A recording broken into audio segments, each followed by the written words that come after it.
Hi everyone, Terry Karash here from Remax Camosun. The April numbers are in and I want to get straight to what they mean for you.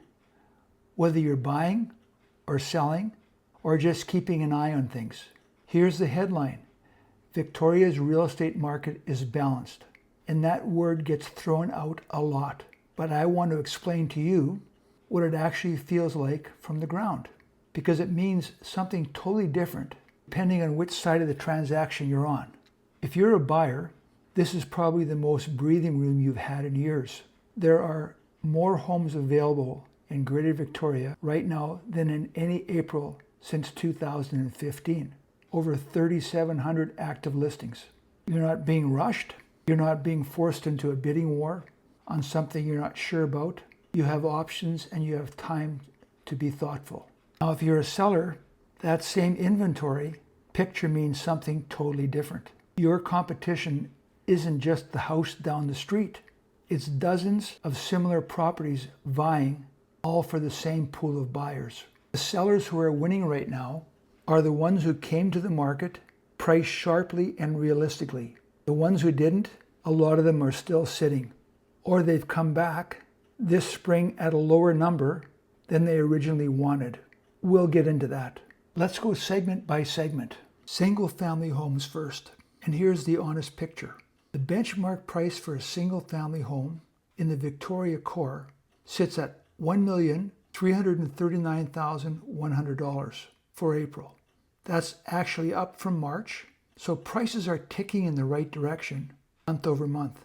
Year over year, we're down 1.2%, which sounds concerning until you realize we're talking roughly around $15,000 on a home worth over $1 million. That's not a market in trouble. That's a market finding its level. This is important.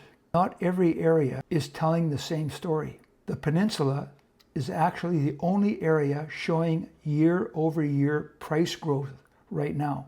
The benchmark is up 1.2% to $1,275,300. The West Shore has come back the most, down 3.8% to $1,029,500. But that also makes it the most accessible entry point for single family buyers in the region.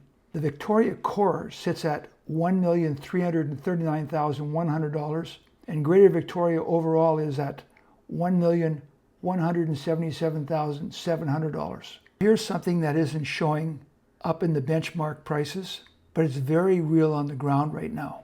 Homes set up with legal suites in that $1 million to $1.2 million range are seeing some great buyer activity. And when you think about why, it actually makes a lot of sense. A tenant downstairs can take $1,500 to $2,000 off your mortgage.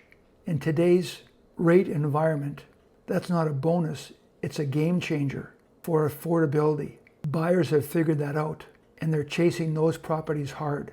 Above $1.5 million, the story shifts. Those buyers are deliberate, they're not in a hurry, and they'll walk if the price isn't right.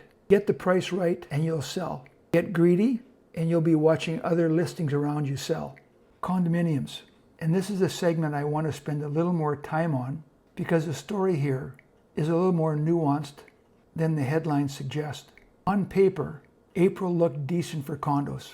198 sold, up from the 187 a year ago. The benchmark in the core is $558,300, basically flat year over year. And it's actually been creeping up month over month since the start of the year. The West Shore is the quiet outperformer. Condo benchmarks there are up 0.5% year over year at $519,500. But here's what the numbers don't say. Downtown Victoria has a real inventory situation, not a shortage, the opposite.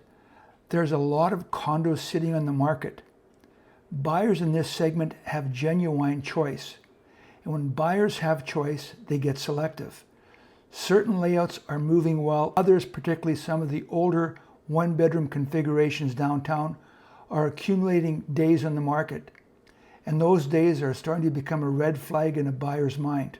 So what does that mean if you own a condo and you're thinking about selling? It means you don't get a second chance at first impression. The benchmark is your reference point. Price it near it and you're competitive. Price it above, thinking that you'll negotiate later, and in this market, buyers won't bother negotiating. They'll just move on to the next one because there is a next one. If your listing has been sitting on the market for a while, pay attention to this. The first offer you receive is almost always the best one. I know that's not what sellers want to hear, but time and time again, the seller who held out on the first offer ended up getting less for it, sometimes significantly less, months later. The market was trying to tell them something, so listen to it. Townhomes.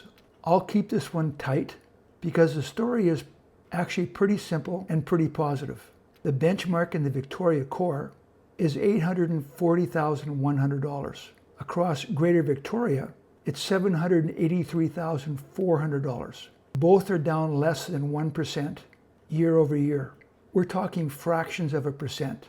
For all practical purposes, townhome values have been rock solid. What that stability tells us is that townhomes continue to hit a real sweet spot in this market. They offer more space than a condo, a lower entry point than a detached house, and they've held their value while other segments have had more movement. If you're a buyer who's been priced out of a detached home, this segment deserves serious attention. So let me bring it all together because I think there's a simple way to think about where Victoria's market sits right now. If you're a buyer, the window you're in right now is probably one of the best ones in recent memory.